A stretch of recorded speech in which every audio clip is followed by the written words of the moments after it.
Дарга эрхэм гишүүдээ.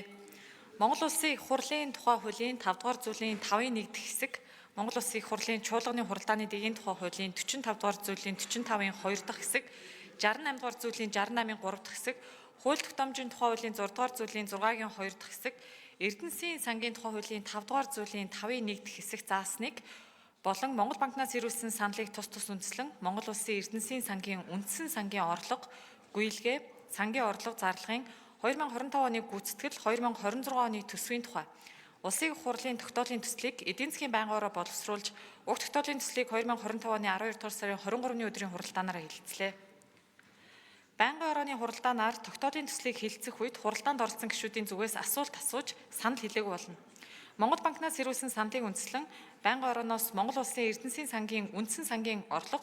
гүйэлгээ сангийн орлого, зарлагын 2025 оны гүйцэтгэл 2026 оны төсвийн тухай Улсын их хурлын тогтоолын төслийг та бүхэнд хүргэсэн.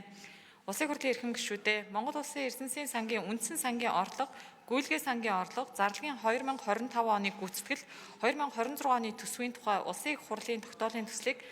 төслийн талаарх эдийн засгийн байнгын орооны санал дүгнэлт тогтоолын төслийг хэлэлцэн шийдвэрлэж өгөхийг та бүхнээс хүсье. Анхаарал тавьсанд баярлалаа.